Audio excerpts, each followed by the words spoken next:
Mega Noticias con Paco Ramírez.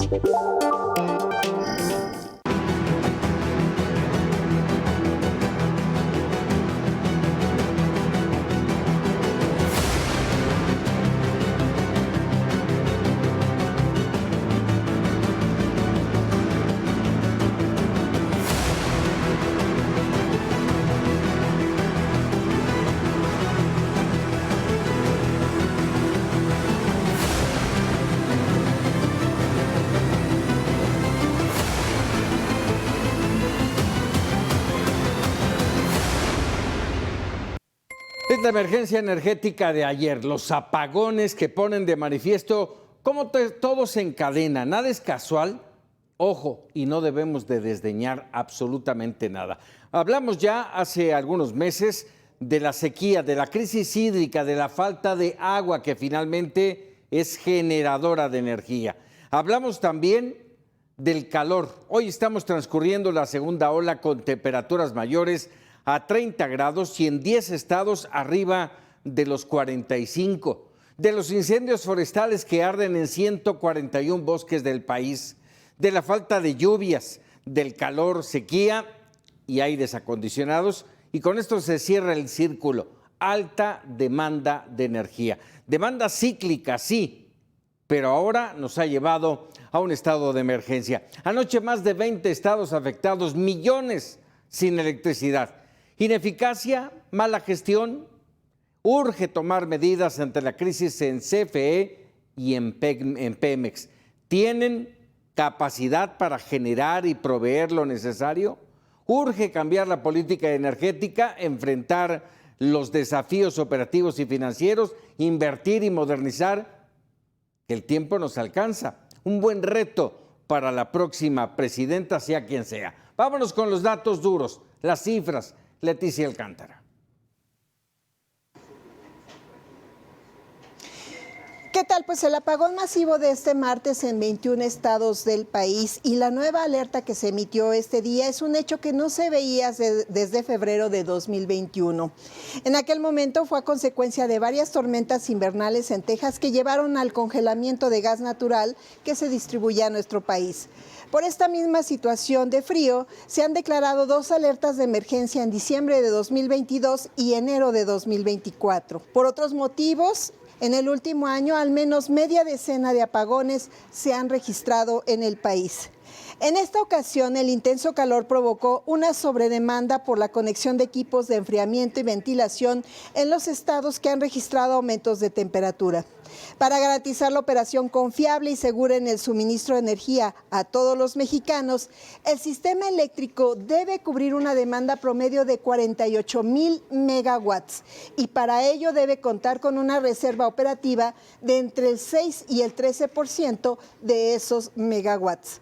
Si estos parámetros se rebasan, se pueden emitir estados operativos de emergencia, como lo hizo el SENACE, al rotar apagones durante 50 minutos, o bien, como hoy, al emitir una nueva alerta.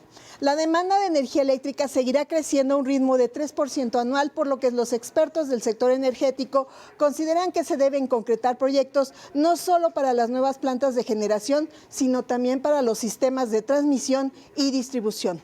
Escuchemos.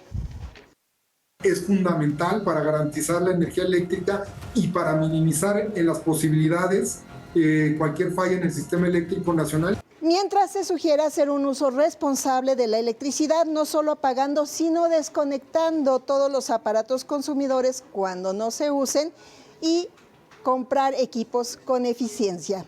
Hasta aquí el reporte. Gracias, Leticia. Y bueno, establecemos comunicación con Fernando Cendejas Reyes, abogado, ex subsecretario de Energía de la CENER. Fernando, muchas gracias por regalarnos unos minutos. Buenas noches. Y de entrada te pregunto, ¿qué está pasando? A ver, siempre hay alertas, siempre es algo común, déjame decirlo así. ¿Por qué hoy nos preocupamos? Porque no ha empezado el verano y ya estamos viendo apagones. O sea, es una situación que no se había presentado en décadas y es una situación que era perfectamente evitable. La Constitución tiene una regulación en los artículos 27 y 28 que dice: la transmisión y la distribución reservadas al Estado la generación libre, o sea, cualquiera puede llevar a cabo una planta de generación. ¿Cuál ha sido el problema durante el sexenio de López Obrador?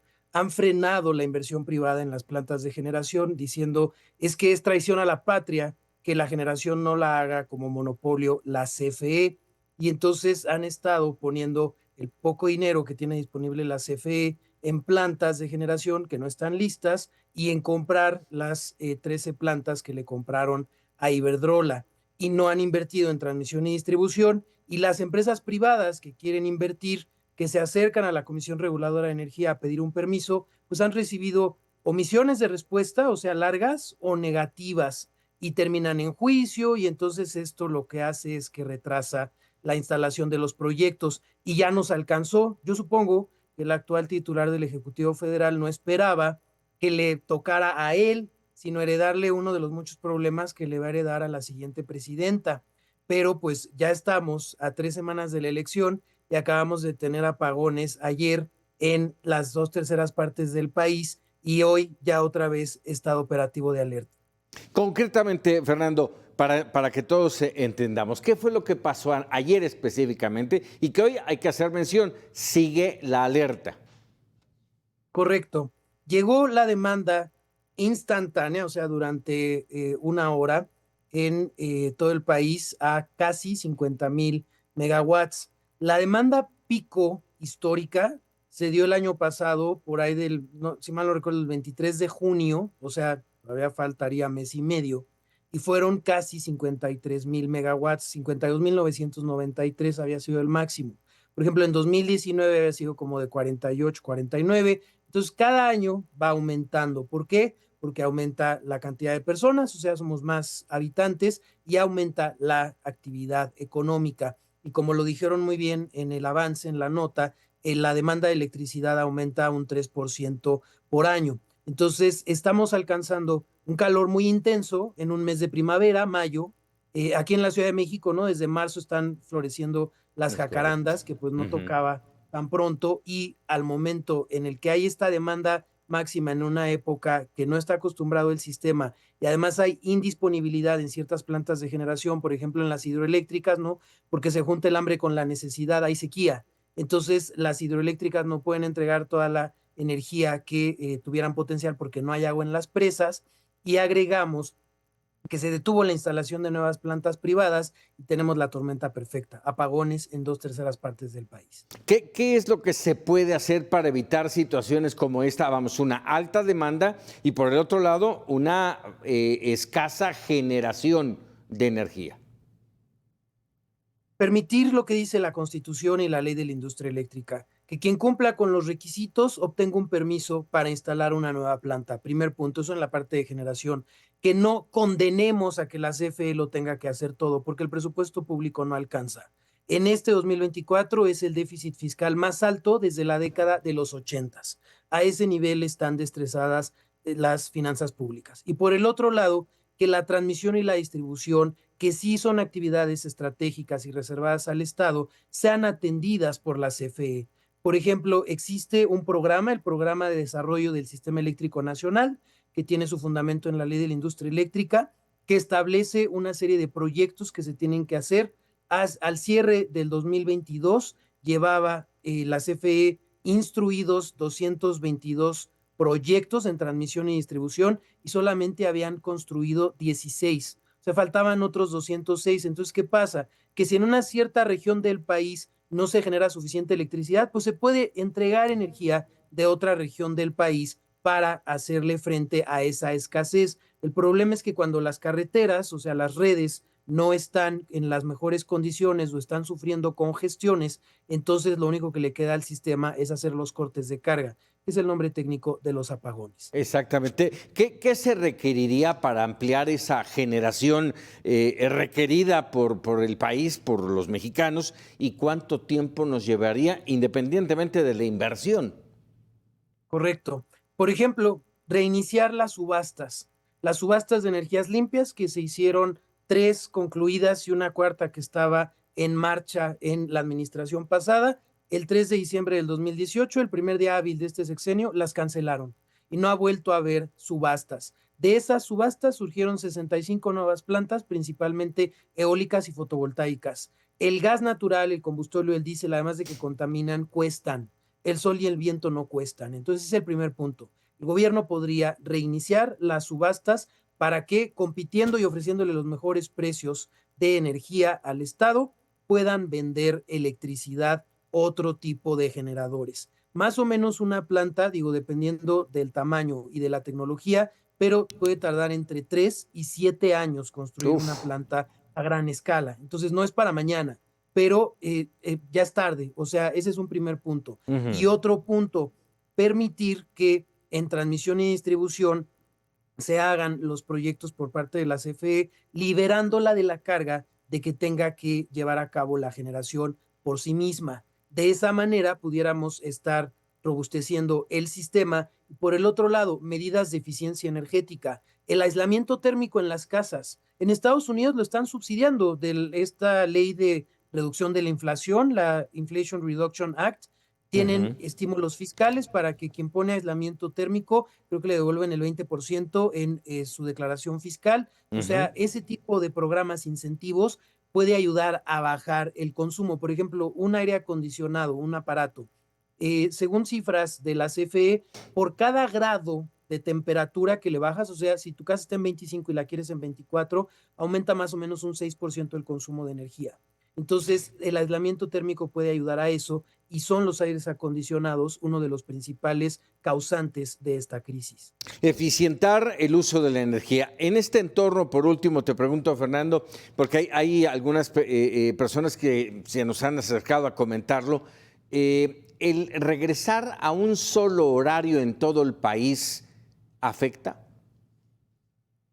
Bueno, el horario de verano lo que tenía es que ayudaba a aprovechar en gran parte del país, digo, porque había estados como Sonora que no lo aplicaban, Quintana Roo que tampoco lo aplicaba, pero lo que ayudaba era aprovechar una hora más de sol, ¿no? Porque ahorita en la Ciudad de México está amaneciendo a las 6 de la mañana o inclusive poquito antes. Más que de echarle la culpa al tema de que no haya horario de verano, lo que valdría la pena es poner estas iniciativas de eficiencia energética y de un consumo más responsable. Pero no es decirle a la gente, afloja un foco, ¿no? Un foco, como de los 70s, que esto pues no es una situación pues alcanzable. Por ejemplo, hoy, ¿qué le está poniendo mucho estrés a los sistemas eléctricos en el mundo? Los cuartos de datos. La idea de es que lo tengo en la nube y el celular y ya no necesito el almacenamiento, está en algún lado y eso tiene que estar prendido todo el día. Entonces, eso también jala mucha energía.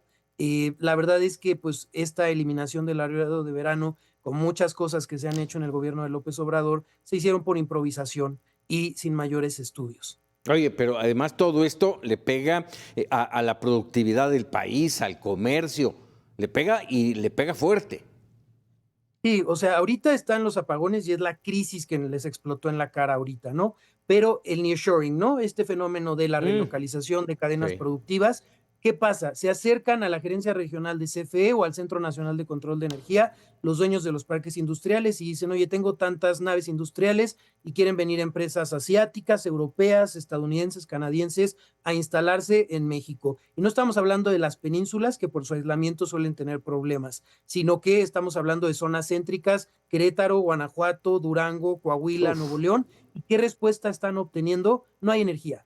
O hay congestión, o hay escasez, espérate tantito, o tú construye un refuerzo que te va a costar cientos de millones de pesos en transmisión y a lo mejor ya no te hace rentable el proyecto. Entonces, en vez de que nuestro país esté compitiendo con la cercanía que nos da el mayor mercado del mundo, ¿no? Somos vecinos de Estados Unidos y con energía suficiente, tierra a buen precio y mano de obra calificada, estamos teniendo un hándicap, ¿no? Una desventaja. Y entonces muchas empresas dicen, si en México no hay electricidad y además no hay seguridad y no hay Estado de Derecho, pues me instalo en Brasil, me instalo en Colombia, me instalo en Ecuador o está hasta en Vietnam. En Vietnam ya se está hablando del friendshoring, o sea, no está cerca, no es near, pero son amigables a la inversión y aquí en México con estas políticas energéticas están viendo lo contrario. Fernando Zendejas, te agradezco mucho estos minutos para Mega Noticias. Muchas gracias. Muy buenas noches. 100 palabras de Raúl Frías Lucio.